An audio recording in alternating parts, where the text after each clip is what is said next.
Hello everyone. पिछले video में हमने डिस्कशन किया था कॉन्संट्रेशन टर्म को लेके कि कॉन्संट्रेशन बढ़ाने से रेट कैसे बदलता है।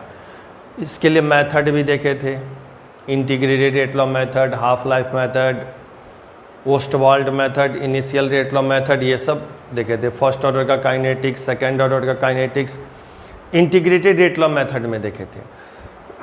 इंट्रोडक्टरी वीडियो में आपको बताए थे कि काइनेटिक्स में सिर्फ और सिर्फ रेट के बारे में ध्यान रखना है। रेट प्रोसेस को चलाता है, तो रेट प्रोसेस को चलाता है तो इस तरह से एक बार फिर समझिए, इस तरह से A है प्लस B है, गिव्स प्रोडक्ट, तो रेट लिखेंगे कॉन्संट्रेशन ऑफ A का power X, concentration of B का पावर Y, क्योंकि स्टोइकियोमेट्रिक कोएफिशिएंट पावर नहीं होता है, बताया पिछले वीडियो सब में।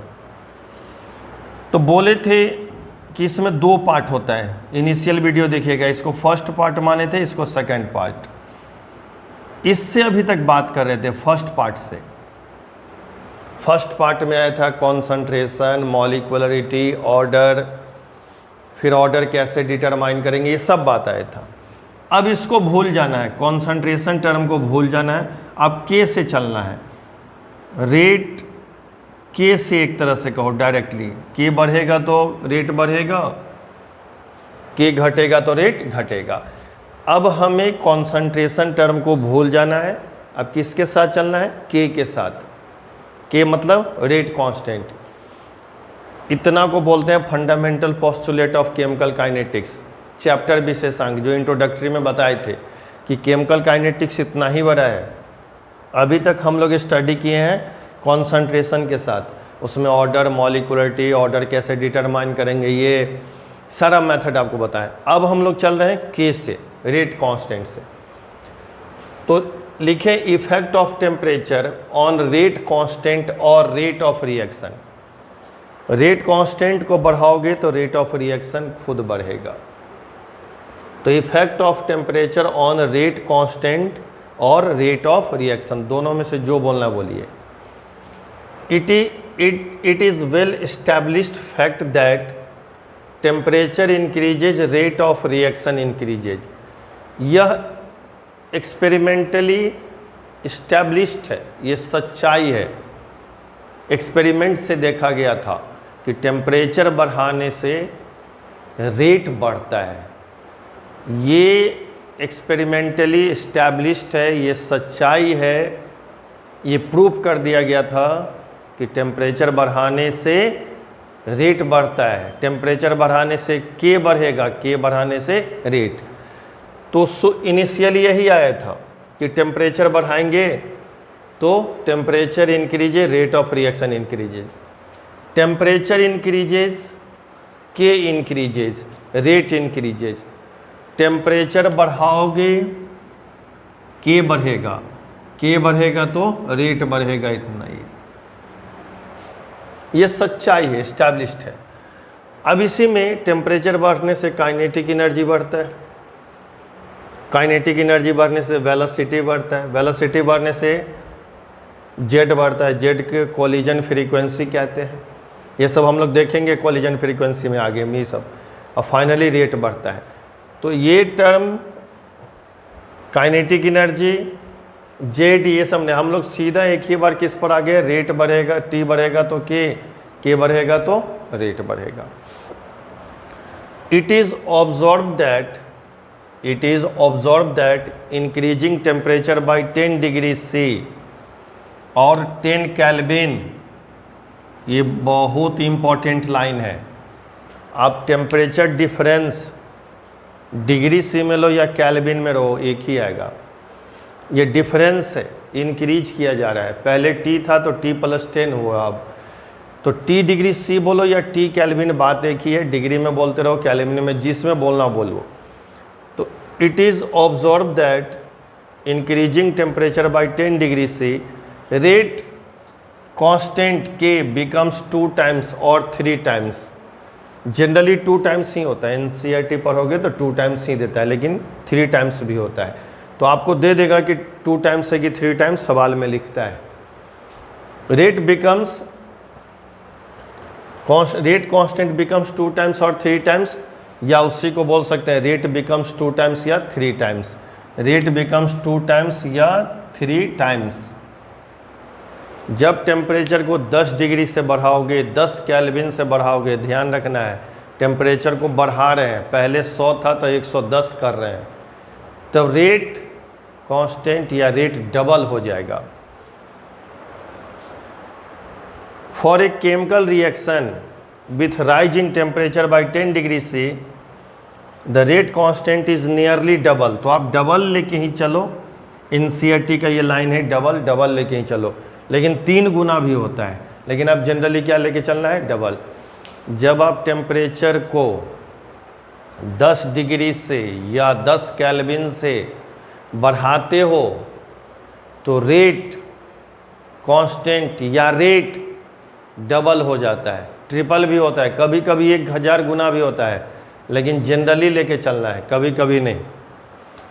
एक टर्म है टेम्परेचर कॉफिशिएंट, ये बहुत यूज़ करता है सवाल में। टेम्परेचर कॉफिशिएंट इतना नहीं लिखेंगे, TC लिखेंगे। टेम्परेचर कॉफिशिएंट इक्वल्स टू होता है K, where K is rate constant, T+10।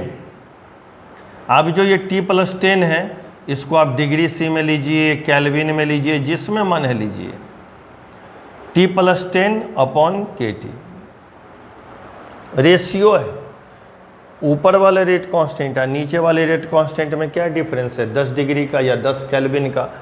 तो टेम्परेचर कॉफिशिएंट दुगुना होता है या तिगुना, टेम्परेचर कॉफिशिएंट बोलो या रेट कांस्टेंट बोलो या रेट बोलो,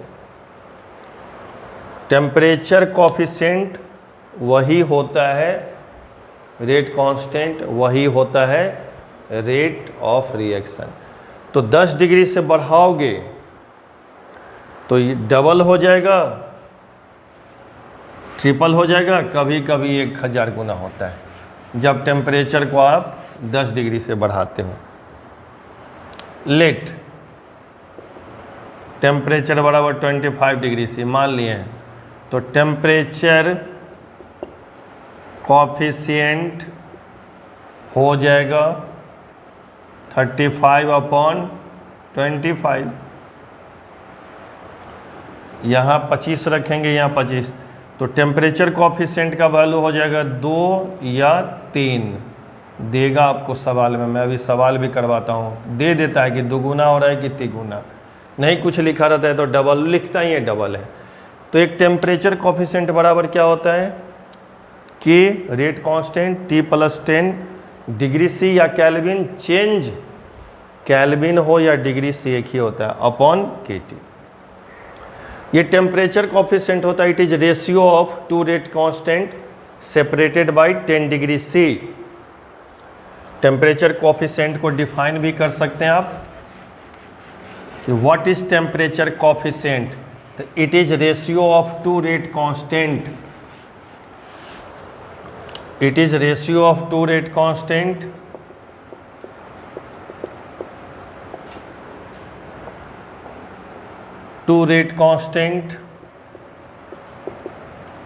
सेपरेटेड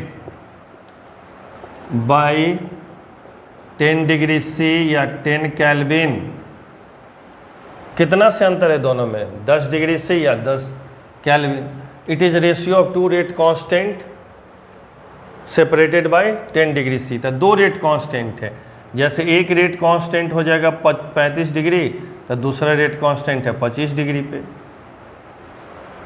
टेम्परेचर कॉफिशिएंट कहता है कि यदि आप टेम्परेचर को 10 डिग्री या 10 केल्विन से बढ़ा दो तो रेट डबल हो जाएगा, रेट कांस्टेंट डबल हो जाएगा या ट्रिपल हो जाएगा, टेम्परेचर कॉफिशिएंट का वैल्यू डबल या ट्रिपल हो जाएगा। ये टेम्परेचर कॉफिशिएंट का वैल्यू चलता है, उसी से आता है। तो टेम्परेचर कॉफिशिएंट क्या है, it is ratio of 2 rate constant separated by 10 degree C और 10 केल्विन।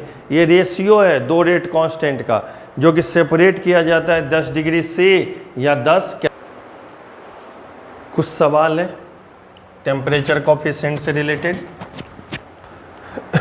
5 सवाल लिखे हैं, फिर इसका सॉल्यूशन बता देते हैं। पहले सवाल लिख लीजिएगा। पहला सवाल है if temperature coefficient of a reaction is 2, देगा 2 है, टेम्परेचर कोफिशिएंट रिएक्शन का 2 है, the rate of reaction is R, rate of reaction दे या रेट कांस्टेंट दे, दोनों एक ही चीज़ है। जितना से रेट ऑफ रिएक्शन बढ़ेगा इसका मतलब उतना ही से रेट कांस्टेंट बढ़ा हुआ है, क्योंकि टेम्परेचर का इफेक्ट पड़ रहे हैं। टेम्परेचर बढ़ने से के बढ़ेगा, के बढ़ने से रेट। तो यदि टेम्परेचर बढ़ने से के 10 गुना बढ़ गया है तो रेट भी 10 गुना ही बढ़ेगा, डायरेक्टली एकदम। जितना के बढ़ेगा उतना ही रेट बढ़ेगा। तो रेट कांस्टेंट बोलो, रेट बोलो, सब एक चीज़ है। If temperature coefficient of a reaction is 2, 2 दिया हुआ है temperature coefficient, the rate of reaction is R at 5 degree C, 5 degree C पर आर है। What will be rate at 45 degree C, 5 degree पर आर है तो 45 डिग्री पर क्या पूछ रहा है, बनाएंगे। पहले पांचों सवाल लिख लीजिए।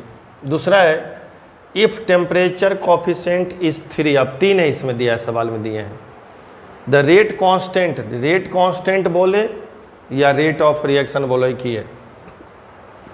Rate constant of a reaction is K at 10 degree C. Temperature coefficient अभी लिखें, it is ratio of 2 rate constant, उसका वैल्यू 3 दिया हुआ है, सवाल में दिया रहता है, उसी हिसाब से भरना है हमें। के है 10 डिग्री सी पर, what will be rate constant at 35 degree C. तीसरा सवाल, इफ टेम्परेचर कोफिशिएंट इज 3, फिर 3 लिए हैं, comma Y is rate constant at 10 degree C. Y rate constant है 10 डिग्री सी पे, what will be rate constant at 40 degree C, ये भी बनाते हैं। चौथा सवाल है if temperature coefficient is 2, temperature coefficient बताया ना, it is ratio of 2 rate constant separated by 10 degree C या 10 kelvin. X is rate constant at 15 degree C, x rate constant है 15 डिग्री सी पर, what will be rate constant at 75 degree C. पांचवा सवाल है if temperature coefficient is, यहाँ पर देखिएगा fraction में लिए हैं, 2 देगा, 3 देगा, कुछ भी देगा आपको सवाल में temperature coefficient. If temperature coefficient is 2.3, 2.3 है, comma K is rate constant at 20 degree C, what will be rate constant at 60 degree C. देखिए कैसे बनेगा ये सवाल। अभी इफेक्ट ऑफ टेम्परेचर जो हेडिंग चल रहा है, तो इसमें हम लोग अभी देखे हैं कि टेम्परेचर बढ़ाने से के का वैल्यू बढ़ता है और के बढ़ने से रेट बढ़ता है। ये सच्चाई है, ये एक्सपेरिमेंटली प्रूफ है, सच्चाई है। और इसी सच्चाई को आर्हेनियस ने थ्योरी दे के प्रूव किया था कि नहीं ये बात सही है। फिर आर्हेनियस को भी सपोर्ट करने के लिए साइंटिस्ट लोग आए थे, मैक्सवेल, बोल्जमान, वॉन थॉप भी थोड़ा मोड़ा उनको सपोर्ट किया था। तो ये देखिए, इसको 2 तरीक़ा से बना सकते हैं। सबसे सिंपल तरीका है कि 10 डिग्री टेम्परेचर, 10 डिग्री से या 10 केल्विन से टेम्परेचर को यदि आप बढ़ाते हैं तो रेट डबल होता है या रेट कांस्टेंट डबल। तो देखिए 5 डिग्री सी है, कहाँ तक जाना है 45, तो 10 जोड़ो 15, फिर 10 जोड़ो 25, फिर 10 ऐड करो 35, ऐसा ही देता ही है, फिर 10 और ऐड करो 45। रेट रिएक्शन का है आर 5 डिग्री सी पर, what will be rate at 45। तो 5 से 10 का क्यों डिफरेंस ले रहे हैं, क्योंकि टेम्परेचर कोफिशिएंट कहता है कि it is separated by 10 degree C. तो 10 से आपको लेना है 10 डिग्री सी या 10 केल्विन। टेम्परेचर कोफिशिएंट क्या बोल रहा है, 2, मतलब डबल हो रहा है। टेम्परेचर कोफिशिएंट कर रहा है डबल हो रहा है। तो यहाँ पर रेट आर है, तो यहाँ से यहाँ 10 डिग्री का चेंज है तो 2R। अब यहाँ से यहाँ 10 डिग्री का चेंज है तो 2R विल बी 4R। यहाँ से यहाँ 10 डिग्री का चेंज है तो 8R, यहाँ से यहाँ 10 डिग्री का है तो 16R। आप जिस जगह से 10 डिग्री पर जाएंगे उस जगह से डबल होगा। यहाँ से यहाँ 2R क्यों किए? क्योंकि डिफरेंस 10 का है। यहाँ से यहाँ फिर डबल है, क्यों किए? 10 का। टेम्परेचर कोफिशिएंट कहता है कि आपको डिफरेंस 10 का रखना पड़ेगा, क्योंकि उसका परिभाषा ही है, it is separated by 10 degree से या 10 kelvin, it is ratio of 2 rate constant.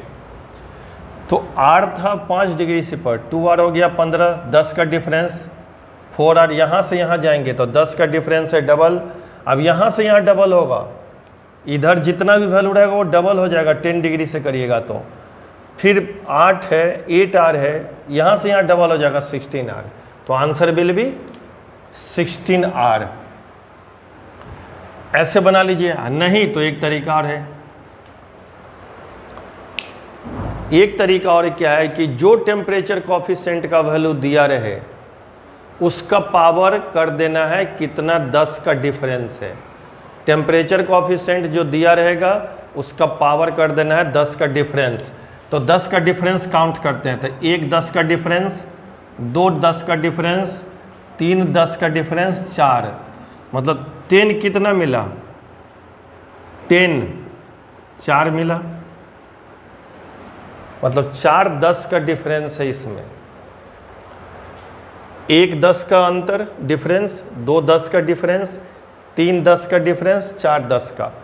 तो 4 10 का डिफरेंस है। टेम्परेचर कोफिशिएंट दिया हुआ है 2, तो 2 का पावर 4, और इधर R से जो भी दिया रहेगा उसको मल्टीप्लाई कर देना है, देखिए वही आ जाएगा। तो आंसर विल बी 16R। इसका पावर नहीं करना है, सिर्फ टेम्परेचर कोफिशिएंट का ये पावर कौन है? 10 डिफरेंस। 10 का डिफरेंस कितना मिला? 1 2 3 4, 16। तो या तो आप 5 से 15 जाओ, सीधा यूनिटरी मेथड, 2R करेंगे। 15 से 25 जाएंगे तो 4R हो जाएगा, क्योंकि 10 से बड़ा है। 25 से 35 जाएंगे तो 8R होगा, 10 से बड़ा है। अब 35 से 45 जाएंगे तो 16R हो जाएगा, क्योंकि 10 से बड़ा है। 10 चुन लीजिए, अब जो 10 जितना चुनाया 2 टेम्परेचर कोफिशिएंट का पावर कीजिए। टेम्परेचर कोफिशिएंट 2 है इसीलिए पावर 10 किए हैं। टेम्परेचर कोफिशिएंट का पावर कर दीजिए डिफरेंस ऑफ 10, कितना? 10 आपको मिल रहा है। तो ये पहला सवाल था। दूसरा सवाल क्या है था? दूसरा सवाल था आपका कि टेम्परेचर कोफिशिएंट का वैल्यू 3 है। टेम्परेचर कोफिशिएंट का वैल्यू 3 है, और 3 में आपको ये देखना था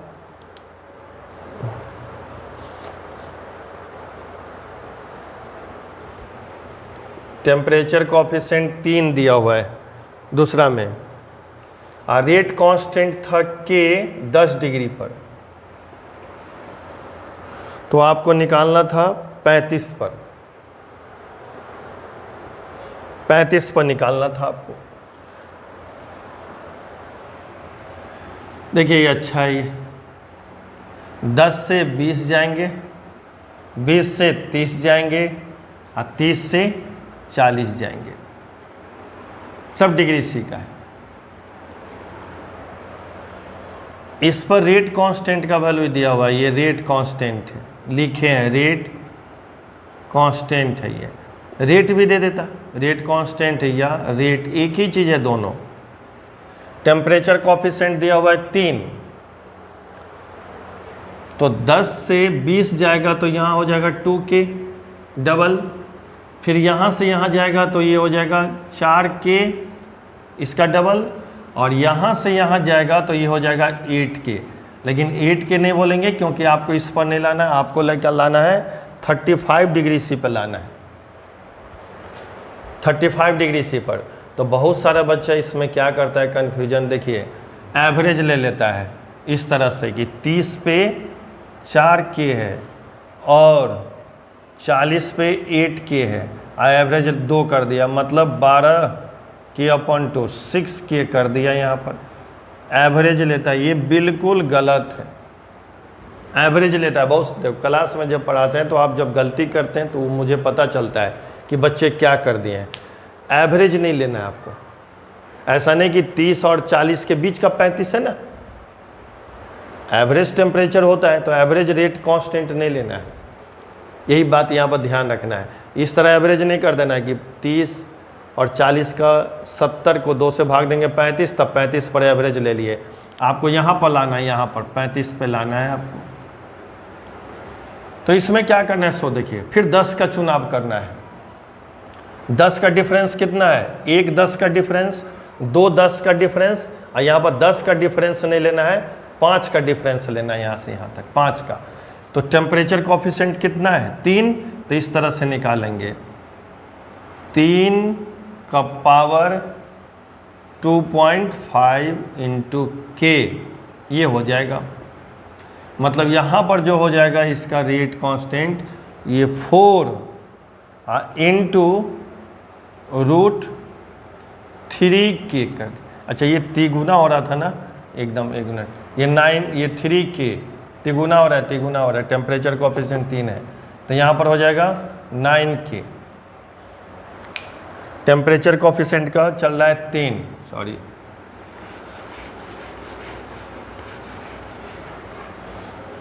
टेम्परेचर कोफिशिएंट 3 चल रहा है, तो यहाँ पर ये 3 चल रहा है, इसलिए ट्रिपल कर रहे हैं, 2 ले रहा था मैं, इधर हो जाएगा 27, 3 गुना आप कर रहा है 27, तो फिर ये नहीं करना है 9 और प्लस 27, इसका एवरेज नहीं ले लेना आपको, ये सब गलत होता है, इस तरह से करना है। मतलब यहाँ पर ये था, तो यहाँ पे ये कह रहे थे 9 इंटू √3k, ये हो जाएगा, ऐसे हो जाएगा, ये आंसर होगा। मतलब इसको यदि लिखना भी है तो 3 इंटू 3 और 3 का पावर हाफ, मतलब रूट इंटू k, मतलब 3 3 9 और √3 इंटू k। इस 3 का value 9 into 1.73 into k, approx 15 point something आएगा, ये आंसर हो जाएगा। यहाँ पर मैं डबल कर रहा था, डबल नहीं होगा क्योंकि टेम्परेचर कोफिशिएंट 3 है तो 3 गुना बढ़ेगा। यहाँ पर k है तो यहाँ 3k क्यों, क्योंकि टेम्परेचर कोफिशिएंट 3 था। उससे पहले वाले रिएक्शन में टेम्परेचर कोफिशिएंट 2 था, इसलिए डबल कर रहे थे। यहाँ पर 3 है इसलिए k से 3k, 3k से 9k, 9k से 27k, 3 गुना बढ़ते चला जाएगा। तो यहाँ 27 तो लेना नहीं है क्योंकि हमें 35 पड़ता है, एवरेज नहीं लेना है, हमें यहाँ पे डिफरेंस ले लेना है। तो 10 का डिफरेंस मतलब 1 10, 2 10 और 1 5, इसीलिए 2.5।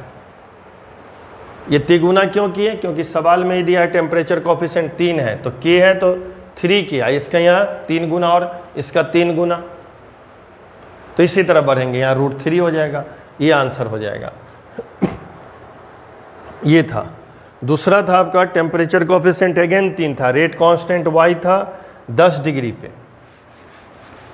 नेक्स्ट जो सवाल है उसमें भी देखिए टेम्परेचर कोफिशिएंट का वैल्यू 3 है, टेम्परेचर कोफिशिएंट का वैल्यू 3 है, मतलब उतना टाइम्स बढ़ेगा। यदि k है तो 3k, फिर तिगुना हो जाएगा 9k, फिर 27k।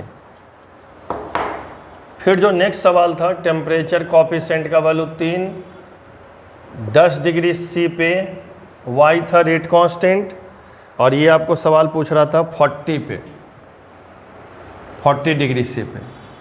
ध्यान रखना है तिगुना होगा तो 10 से जाएगा 20, 20 से जाएगा 30 डिग्री C। तो रेट कांस्टेंट का वैल्यू यहाँ पर ये है, ये रेट कांस्टेंट है, या रेट ले लो। टेम्परेचर कोफिशिएंट 3 है तो यहाँ हो जाएगा 3y, इसका तिगुना 9y, अब इसका तिगुना 27y, answer will be 27y। इसमें तिगुना क्यों कर रहे हैं, क्योंकि टेम्परेचर कोफिशिएंट 3 दिया हुआ है, हमको देगा तो उतना टाइम्स करते चलना है।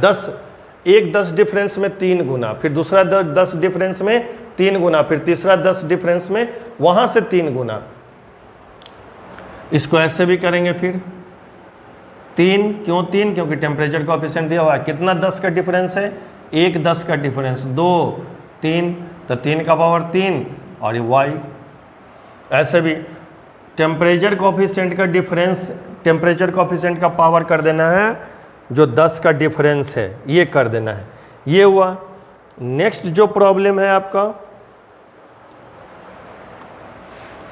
टेम्परेचर कॉफिशेंट का वैल्यू दे रखा है इसमें कितना, इसमें टेम्परेचर कॉफिशेंट का वैल्यू दे रखा है 2। टेम्परेचर कॉफिशेंट का वैल्यू 2 दे रखा है इस सवाल में, और टेम्परेचर 35 डिग्री सी, टेम्परेचर दे रखा है आपको इसमें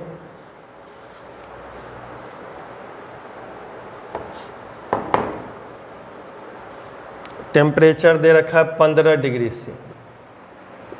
15 डिग्री सी पे रेट कांस्टेंट का वैल्यू ये है,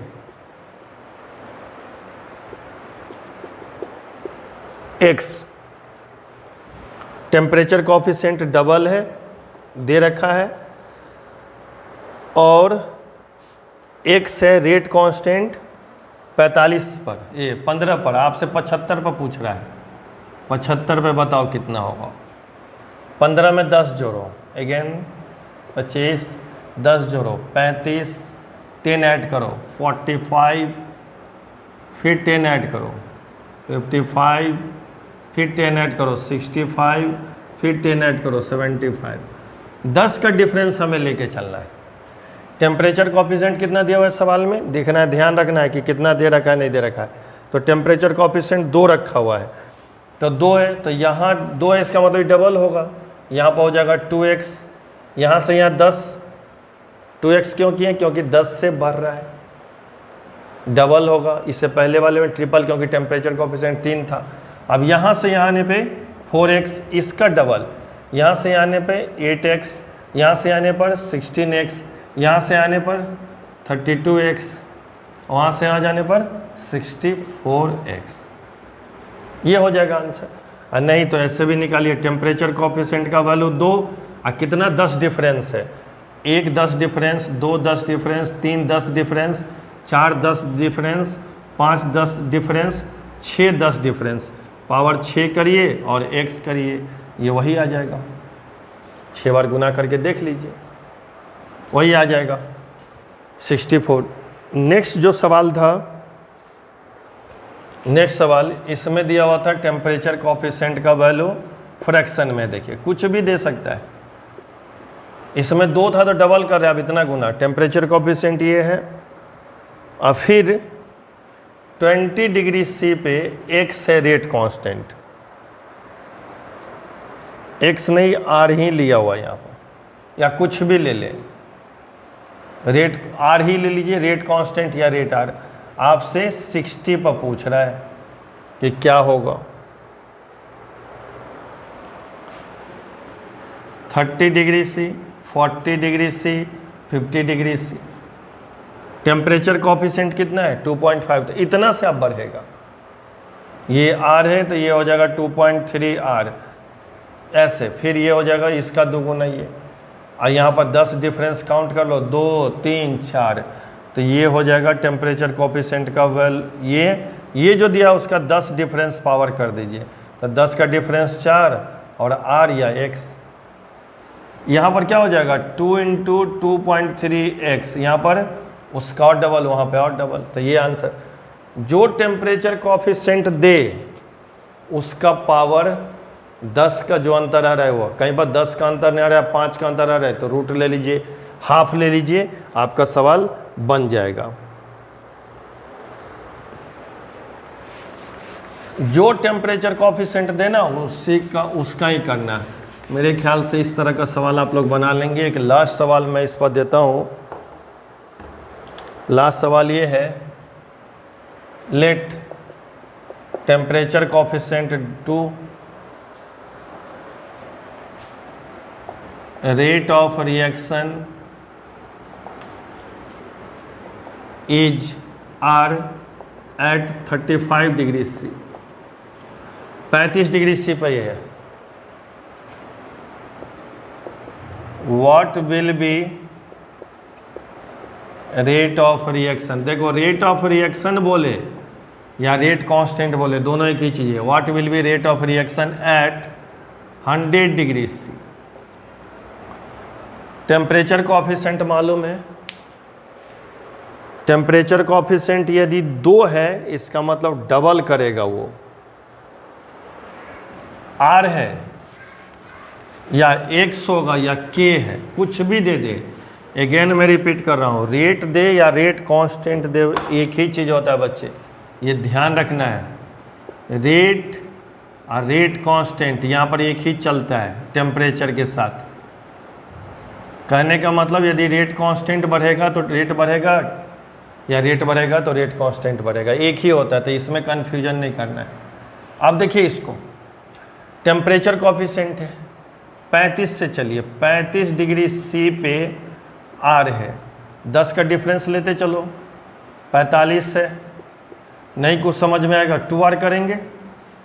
किसी में 3 गुना कर रहे थे, किसी में 2 गुना कर रहे हैं, किसी में 2.3 गुना कर रहे थे।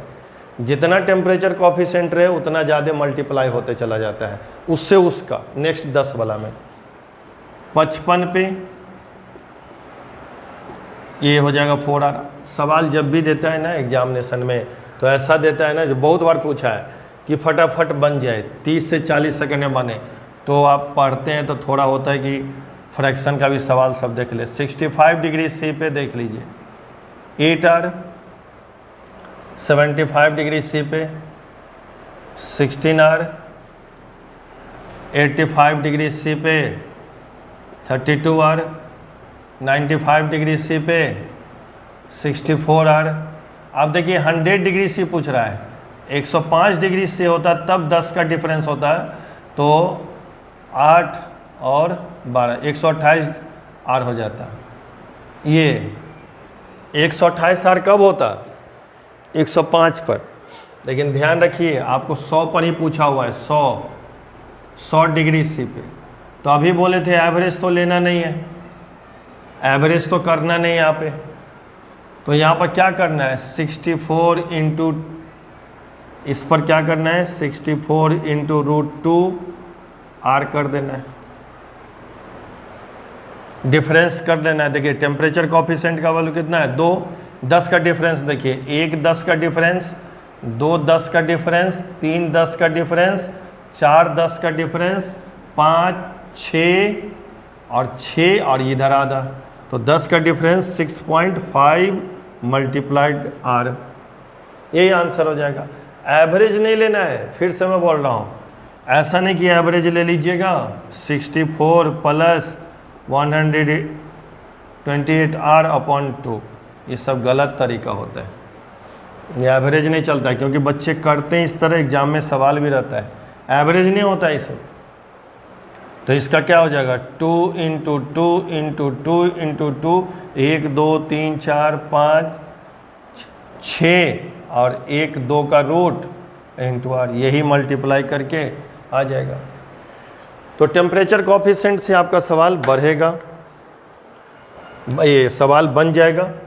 किसी भी तरह का सवाल दे आप बना दीजिएगा, 10 का डिफरेंस ले लीजिए और 10 का डिफरेंस लेके पावर कर दीजिए किसका टेम्परेचर।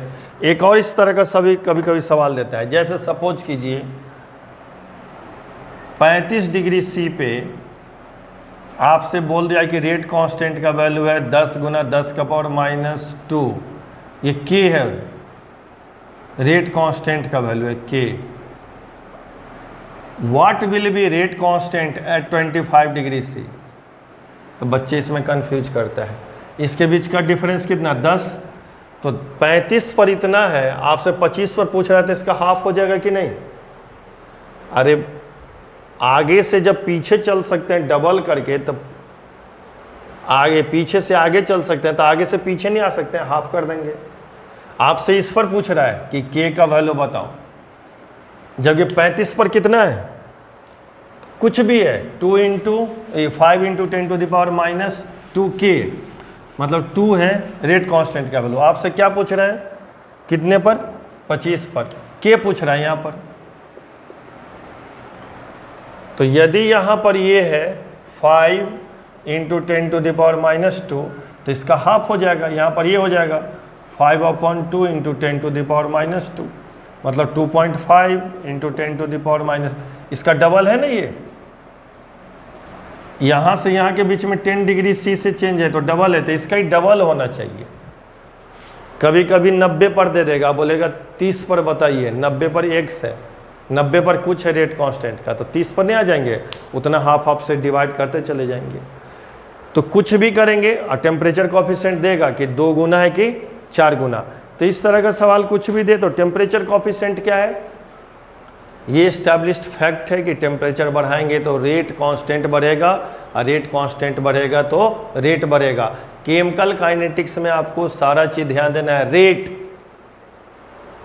कॉन्सेंट्रेशन बढ़ाएंगे, मॉलिक्यूलिटी सब पढ़े हैं, किसी भी तरह आपको रेट को बदलना है, रेट को बढ़ाना है, रेट घटाना है। तो टेम्परेचर बढ़ाएंगे तो रेट बढ़ेगा। कैसे रेट बढ़ेगा, टेम्परेचर बढ़ेगा तो के बढ़ेगा, के बढ़ेगा तो रेट। बहुत सारे बच्चे कहते हैं कि इक्वेशन में तो टेम्परेचर नहीं है। देखिए केमिकल काइनेटिक्स में जिसने इस फंडामेंटल इक्वेशन को पकड़ के रखा, कॉन्सेंट्रेशन का power n, this is fundamental postulate of chemical kinetics. इतना ही बड़ा है बाबू, अब बहुत आराम से पढ़िए, और पढ़ने के बाद NCERT का बुक बहुत बार पढ़िए, आपको और भी अच्छे से नॉलेज आएगा। NCERT लैंग्वेज देखिए क्या कहता है, उसको करना पड़ता है, बिना उसको किए हुए आपका तैयारी कंप्लीट नहीं हो सकता है, चाहे आप कुछ भी कर लीजिए। फिजिकल केमिस्ट्री में सवाल भी बनाना पड़ता है। तो केमिकल काइनेटिक्स में इतना ही बड़ा है, रेट बराबर रेट कांस्टेंट, कॉन्सेंट्रेशन का power n, where n is order. तो इसको 2 भाग में किए थे, ये फर्स्ट पार्ट माने थे, ये सेकंड पार्ट है। तो अभी हम लोग इससे चल रहे हैं। ये भी बोले थे कि इसको बढ़ाओगे तो इस पर कोई चेंज नहीं आएगा, ये बढ़ेगा, या इसको बढ़ाओगे तो इस पर कोई चेंज नहीं आएगा लेकिन बढ़ेगा रेट। तो केमिकल काइनेटिक्स का इतना ही बड़ा चाहिए, fundamental postulate of chemical kinetics. NCERT पर ये कैसे कैसे स्टार्ट लिया है, NCERT का इंटेक्स सवाल बनाइए, सबसे अच्छा तैयारी हो जाता है, सबसे अच्छी तैयारी हो जाती है बाबू यदि आप NCERT अच्छे से पढ़ते हो, उसका सवाल बनाते हो, आपका तैयारी उस चैप्टर में पूरा हो गया अच्छे से। उसके बाद जब NCERT आप कंप्लीट कर ले तो फिर जो भी किताब बनाना है बनाइए। मैं भी सवाल का क्वेश्चन आंसर वीडियो दूंगा ही, कंसाइड कर लीजिएगा कि ये सवाल इसमें है या नहीं है। तो सवाल जो हो बहुत ज़्यादा बनाना चाहिए फिजिकल केमिस्ट्री में, बिना सवाल का नहीं होता। आर्हेनियस थ्योरी, आर्हेनियस के बारे में समझाया है कि टेम्परेचर बढ़ने से कैसे के का वैल्यू बढ़ता है। पहले तो एक्सपेरिमेंटल फैक्ट था, सच्चाई था कि टेम्परेचर बढ़ाने से के बढ़ता है। आर्हेनियस ने उसको एक्सपेरिमेंटली प्रूफ किया, थ्योरी भी दिया उसके पीछे कि हाँ ये थ्योरी से ऐसे ऐसे, और इक्वेशन भी दिया। उनको और भी साइंटिस्ट लोग मदद किए थे, जैसे NCERT पढ़ते हैं तो उसमें बोल्जमान, मैक्सवेल बोल्जमान का दिया हुआ है, वॉन्टॉप भी उनको मदद किए थे। तो देखिए इनका पहले थ्योरी बताते हैं, फिर इक्वेशन ड्राइव करेंगे इनका। आर्हेनियस थ्योरी, आर्हेनियस स्टेट, उन्होंने कहा आर्हेनियस स्टेटेड दैट, या Arrhenius state there exists equilibrium between passive molecules and active molecules. Arrhenius के अनुसार 2 तरह का मॉलिक्यूल्स होता है, एक पैसिव मॉलिक्यूल्स होता है और एक एक्टिव मॉलिक्यूल्स होता है। पहले बात पढ़ देता हूँ फिर समझाता हूँ। आर्हेनियस बोले कि इस दोनों के बीच में इक्विलिब्रियम होता है, एक्टिव मॉलिक्यूल्स और पैसिव मॉलिक्यूल्स में। व्हेन वी इंक्रीज टेम्परेचर, जब टेम्परेचर बढ़ाते हैं, more and more passive molecules converted to active molecules, converted to active molecules as equilibrium shift towards right। जब टेम्परेचर बढ़ाते हैं तो पैसिव मॉलिक्यूल किधर कन्वर्ट होता है, एक्टिव मॉलिक्यूल, क्योंकि इक्विलिब्रियम शिफ्ट करता है किधर की ओर, राइट की ओर। सो रेट इंक्रीजेस, और जैसे जैसे राइट की ओर जाएगा रेट बढ़ेगा। Active molecules lead to product, active molecules product में लीड करता है। आर्हेनियस के अनुसार 2 तरह का मॉलिक्यूल्स होता है, एक्टिव मॉलिक्यूल्स और passive molecules. Active molecules product में लीड नहीं करता है, प्रोडक्ट में लीड करता है सिर्फ और सिर्फ पैसिव, ये सिर्फ और सिर्फ active molecules. Passive molecules product में लीड नहीं करता है, प्रोडक्ट में जाएगा एक्टिव मॉलिक्यूल, और जैसे जैसे प्रोडक्ट बनेगा रेट बढ़ेगा। तो उनके अनुसार दो तरह का मॉलिक्यूल था, passive molecule, active molecule. Active molecule lead करता है प्रोडक्ट में, पैसिव मॉलिक्यूल प्रोडक्ट में नहीं जाता है। जब टेम्परेचर बढ़ाते हैं तो अधिक से अधिक पैसिव मॉलिक्यूल एक्टिव मॉलिक्यूल में कन्वर्ट हो जाता है। More and more passive molecule converted into active molecule when we increase temperature. Arrhenius बोले कि passive molecules that do not have sufficient energy to cross the highest energy barrier. अभी एक diagram बना के दिखलाते हैं, वहाँ पे एनर्जी बैरियर को क्रॉस नहीं करता है। And do not lead into product, and ये भी लिख सकते हैं do not lead into product, और वो प्रोडक्ट में लीड नहीं करता है, नहीं जाता है। Active molecules that have sufficient energy to cross the highest energy barrier and lead into product, और वो प्रोडक्ट में जाता है। पैसिव मॉलिक्यूल्स जो हाईएस्ट एनर्जी बैरियर को क्रॉस नहीं करता है, प्रोडक्ट में नहीं जाता है। Active molecule highest energy barrier को क्रॉस करता है और प्रोडक्ट में जाता है। दो तरह का मॉलिक्यूल होता है। आर्हेनियस के अनुसार दो तरह का मॉलिक्यूल होता है। आगे चल के भी बात करेंगे कि दो तरह का कोलिजन भी होता है। एक को बोलते हैं एक्टिव कोलिजन और दूसरे को बोलते हैं पैसिव कोलिजन। तो एक्टिव कोलिजन ही प्रोडक्ट में लीड करता है, पैसिव कोलिजन प्रोडक्ट में लीड नहीं करता है। एक्टिव कोलिजन के लिए क्या कंडीशन होना चाहिए, सब स्टडी करेंगे। तो अभी बोल रहे हैं कि आर्हेनियस बोले कि दो तरह का मॉलिक्यूल होता है।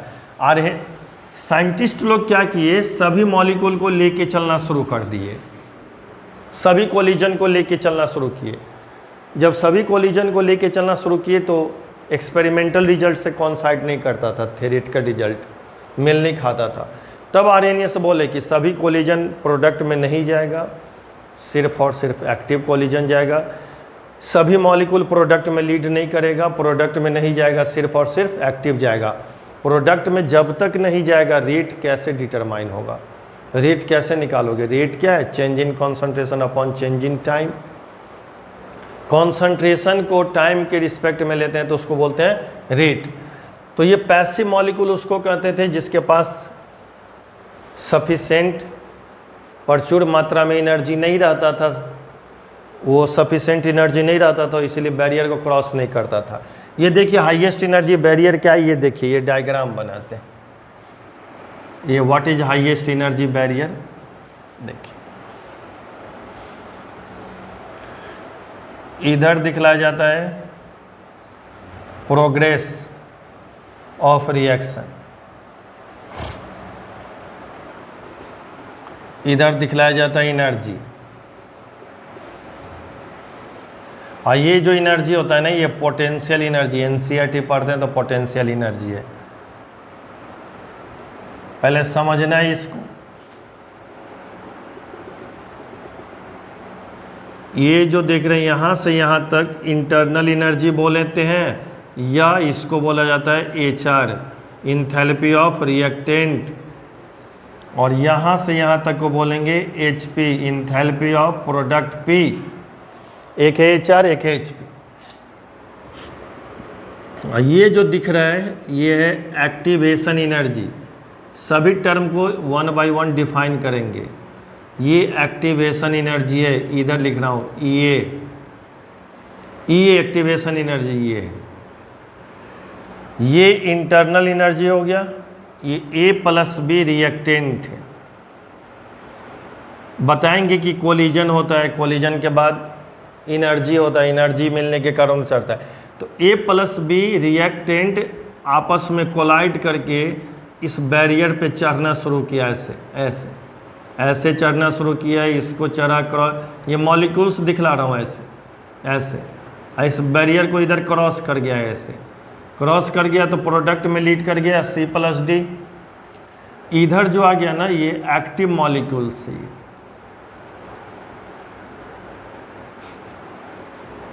इधर A+B रिएक्टेंट था, दोनों में कोलिजन हुआ, कोलिजन मिला तो एनर्जी मिला, एनर्जी मिला तो इस हाईएस्ट एनर्जी बैरियर जो अभी लिखे यही है, ये यहाँ से यहाँ तक, ये यहाँ से यहाँ तक थ्रेशोल्ड एनर्जी होता है ET।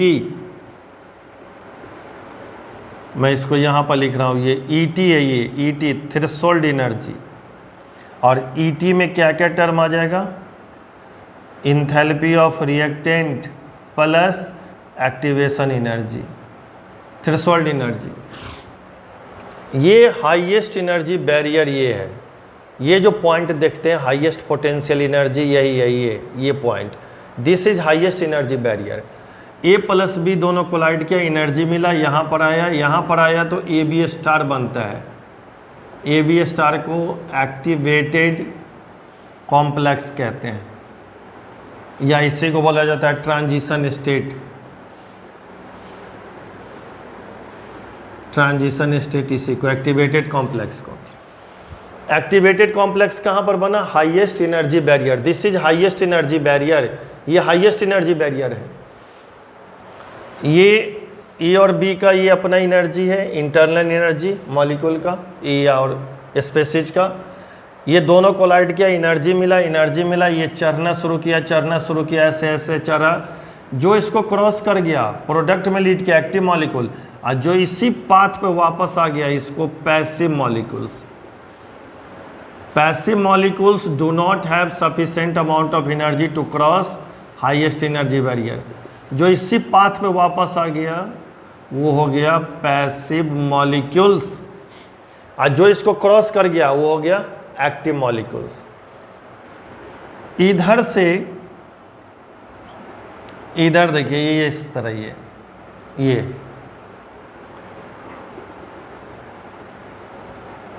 ऐसे, ये जो दोनों के बीच का ये गैप है, ये गैप होता है डेल्टा H, नाम सुने होंगे, चेंज इन इंथैल्पी। ये इंथैल्पी ऑफ प्रोडक्ट, ये इंथैल्पी ऑफ रिएक्टेंट। इसका एक्टिवेशन एनर्जी देखिएगा इधर से बैकवर्ड में, अभी सब 1 by 1 डिफाइन करेंगे। ये डैश है, ये सब मैं लिखूंगा। ये चेंज इन इंथैल्पी है delta H, delta H change in enthalpy, और चेंज इन इंथैल्पी होता है product minus reactant, enthalpy of product minus enthalpy. तो ये डायग्राम देख के तो एक बात और कह सकते हैं ना कि ये डायग्राम एक्सोथर्मिक का है, क्योंकि इंथैल्पी ऑफ प्रोडक्ट का वैल्यू कम है इंथैल्पी ऑफ रिएक्टेंट से, तो इसका वैल्यू निगेटिव आएगा। निगेटिव मतलब एक्सोथर्मिक प्रोसेस, एनर्जी रिलीज कर रहा है। प्रोडक्ट का एनर्जी कम है, रिएक्टेंट का एनर्जी ज़्यादा। यहाँ पे इस तरह से भी लिखते हैं जो सवाल है, activation energy of forward minus activation energy of backward. ये बहुत हिट फार्मूला है, ये सब मैं लिख देता हूँ। EA activation energy of forward reaction, forward backward जानते हैं आप लोग, रिएक्शन में कैसे लेते हैं, लेफ्ट से राइट जाता है तो फॉरवर्ड रिएक्शन, और राइट से लेफ्ट आता है तो EA डैश।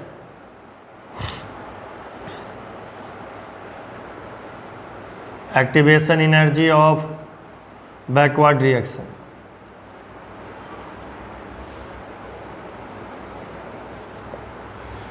तो एक्टिवेशन एनर्जी है। फिर से इस ग्राफ पर, ये इंथैल्पी चेंज बदलता नहीं है, ये स्टेट फंक्शन होता है, पाथ पर डिपेंड नहीं करता। आप देखिए यहाँ से इस तरह से गया, इस तरह से गया, इस हाईएस्ट एनर्जी बैरियर को क्रॉस कर गया, प्रोडक्ट में लीड किया, तो रिएक्टेंट का एक्टिवेशन एनर्जी ये है। लेकिन इधर से भी आ सकता है, क्योंकि प्रोसेस दोनों तरफ से चलता है।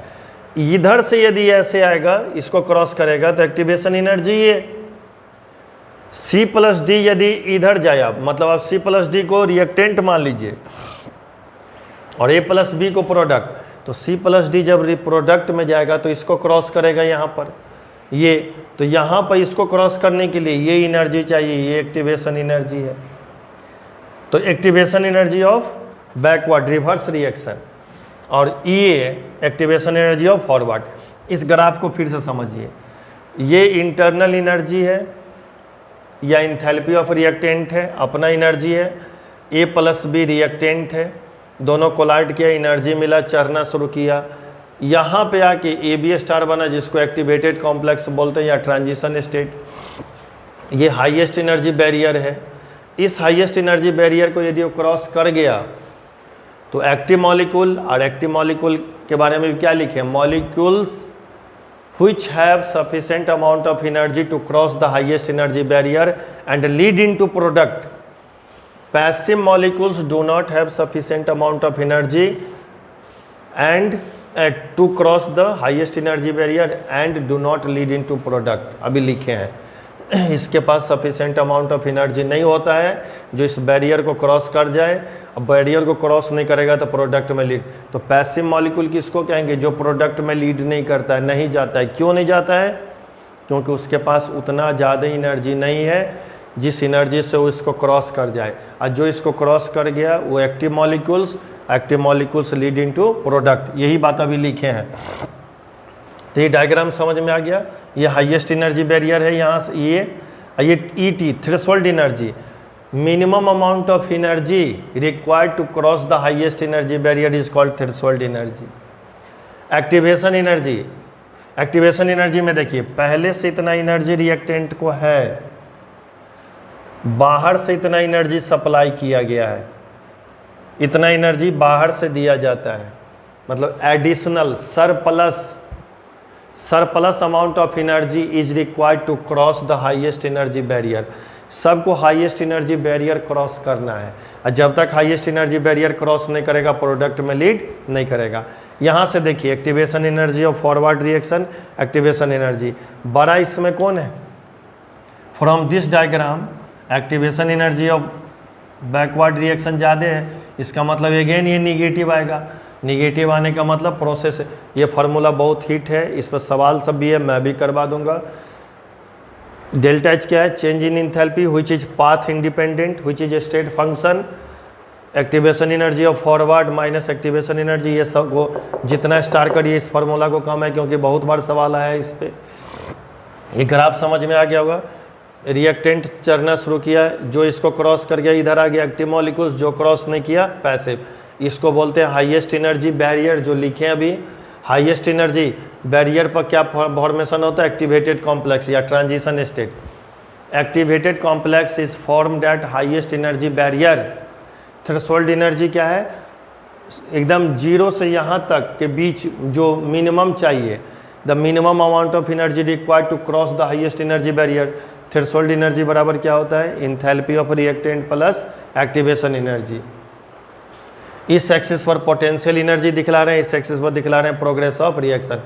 इंथैल्पी ऑफ प्रोडक्ट कम है, इंथैल्पी ऑफ रिएक्टेंट ज़्यादा, इसका मतलब ये ग्राफ एक्सोथर्मिक रिएक्शन का है। कैसे, क्योंकि जब इंथैल्पी ऑफ रिएक्शन निगेटिव होता है तो एक्सोथर्मिक, इंथैल्पी ऑफ प्रोडक्ट कम है, इंथैल्पी ऑफ रिएक्टेंट ज़्यादा। ये फार्मूला बहुत इंपॉर्टेंट है, क्योंकि एक्टिवेशन एनर्जी ऑफ फॉरवर्ड और बैकवर्ड कोई देगा, ये पूछेगा, दो देगा एक पूछेगा, इस पर बहुत सवाल आ चुका है। डेल्टा एच कभी भी पाथ पर डिपेंड नहीं करता है, ये स्टेट फंक्शन होता है। इंथैल्पी हमेशा पाथ से इंडिपेंडेंट होता है। ये भी सवाल आया हुआ है, क्योंकि आप ऐसे जाओ या ऐसे जाओ चेंज तो इतना ही रहेगा। इधर से यदि रिएक्शन गया तो एक्टिवेशन एनर्जी ये, इधर से रिएक्शन आया तो एक्टिवेशन एनर्जी ये, लेकिन इसमें तो कोई चेंज नहीं आया, वही रह गया। तो जिधर से भी जाओ, इधर साइड जाओ, वही रहेगा। ये ग्राफ समझ में आ गया होगा। Activated complex which is formed at highest energy barrier, इसको जितना स्टार कर दीजिए कम है, इस पर सवाल रहेगा। ये क्या है, change in enthalpy equals to activation energy of forward reaction minus activation energy of backward reaction. ये ग्राफ है, ऐसा ऐसा 3-4 ग्राफ और है जो मैं सब कुछ टर्म सब है। Threshold energy, the minimum energy that the reacting species must acquire in order to form the product। Threshold energy के बारे में बताएं ग्राफ में कि मिनिमम एनर्जी चाहिए उस हाईएस्ट पोटेंशियल एनर्जी बैरियर को क्रॉस करने के लिए। ये जो अभी देखे हैं ये तो था एक्टिवेशन एनर्जी ये, और यहाँ से जो यहाँ हाईएस्ट पोटेंशियल एनर्जी है ये है एक्टिवेशन एनर्जी, ये थ्रेशोल्ड ईटी। तो मिनिमम एनर्जी चाहिए ईटी, यहाँ से यहाँ तक चाहिए। क्यों चाहिए? ताकि इसको क्रॉस करे, इसको क्रॉस करके इधर आएगा, प्रोडक्ट में आएगा। तो मिनिमम एनर्जी, मिनिमम टर्म होता है minimum energy that the reacting species must acquire, चाहिए in order to form the product. यदि इतना एनर्जी रिएक्टेंट को दे दो A प्लस B को, तो ये मॉलिक्यूल इसको क्रॉस कर जाएगा, क्रॉस करेगा हाईएस्ट एनर्जी बैरियर को, AB स्टार यहाँ पर बना था एक्टिवेटेड, अब प्रोडक्ट में लीड करेगा। तो मिनिमम एनर्जी चाहिए थ्रेशोल्ड में, एक्टिवेशन एनर्जी मिनिमम नहीं चाहिए। इतना एनर्जी तो पहले से रिएक्टेंट के पास है, ये एनर्जी पहले से रिएक्टेंट के पास है, इतना एनर्जी और दीजिए। द सरप्लस मतलब और चाहिए, या एडिशनल अतिरिक्त, उसमें मिनिमम लिखा हुआ है, इसमें सरप्लस और एडिशनल एनर्जी, मतलब पहले से इतना एनर्जी है, इतना एनर्जी और देंगे तो इस बैरियर को क्रॉस कर जाएगा।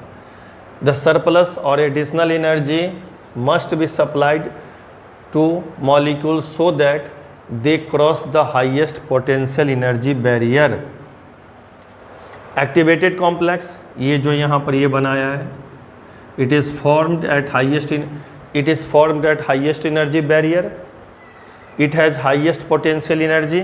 इस एक्सिस पर पोटेंशियल एनर्जी दिखला रहे थे, तो ये हाईएस्ट पोटेंशियल एनर्जी ये बियर कर रहा है। थ्रेशोल्ड एनर्जी में बोलेंगे मिनिमम एनर्जी चाहिए मॉलिक्यूल को, रिएक्टेंट स्पेसीज को, ताकि हाईएस्ट एनर्जी बैरियर को क्रॉस करे और प्रोडक्ट बनावे। एक्टिवेशन एनर्जी में बोलना है कि सरप्लस या एडिशनल अमाउंट ऑफ एनर्जी चाहिए, क्योंकि उसको पहले से इतना एनर्जी है, इतनी एनर्जी का और उसको चाहिए, इस एनर्जी बैरियर को क्रॉस करना है। ये जो पॉइंट उसमें बनाए थे, this is highest potential energy barrier, और इसी को क्रॉस करके वो लीड करता है प्रोडक्ट में। जो इसको क्रॉस कर गया प्रोडक्ट बना, जो नहीं क्रॉस किया फिर इधर वापस आया पैसिव मॉलिक्यूल, जो क्रॉस कर गया वो एक्टिव। एक्टिवेटेड कॉम्प्लेक्स कहाँ पर बनता है? ये ऐसे बनाए थे, A प्लस रिएक्टेंट है, इस दोनों के बीच में इक्विलिब्रियम था, AB star leads to C plus D। ये एक्टिवेटेड कॉम्प्लेक्स है, पहले भी लिखे हैं। तो एक्टिवेटेड कॉम्प्लेक्स या ट्रांजिशन स्टेट कहाँ बनता है? It is formed at highest energy barrier. और एक्टिवेटेड कॉम्प्लेक्स और रिएक्टेंट, ये रिएक्टेंट है, इसके बीच में इक्विलिब्रियम होता है, और इधर ये आ गया तो प्रोडक्ट में लीड कर गया, ये C प्लस D प्रोडक्ट। तो इस वीडियो में इतना तक था। अगले वीडियो में आर्हेनियस का इक्वेशन ड्राइव करेंगे, बोल्ट्जमान का ग्राफ सब बताएंगे। वीडियो को लाइक कीजिए, सब्सक्राइब कीजिए, कमेंट लिखिए। आप जब लाइक करते हैं, सब्सक्राइब करते हैं, कमेंट अच्छे अच्छे लिखते हैं, तो मुझे भी उससे लगता है कि नहीं, बच्चे के लिए काम करना है मुझे। और जो आपको दिक्कत है, मैं तो प्रॉब्लम सेक्शन देता ही हूँ, प्रॉब्लम आर्ट्स देता हूँ। यदि आपको कोई प्रॉब्लम है तो आप कमेंट बॉक्स में लिखिए, मैं उसको सॉल्व करके वीडियो में भेज दूंगा, किस तरह का प्रॉब्लम बच्चे को बनाना है। वीडियो को बार बार देखिए, लाइक सब्सक्राइब जरूर कीजिए। ये फिजिकल है, इनऑर्गेनिक के लिए आपका दूसरा वीडियो आता ही है दूसरे चैनल पे, तो इसको लाइक कीजिए, सब्सक्राइब कीजिए। अगले वीडियो में आपको मैं इससे आगे बताऊंगा, आर्हेनियस के कॉन्सेप्ट को लेके चलेंगे।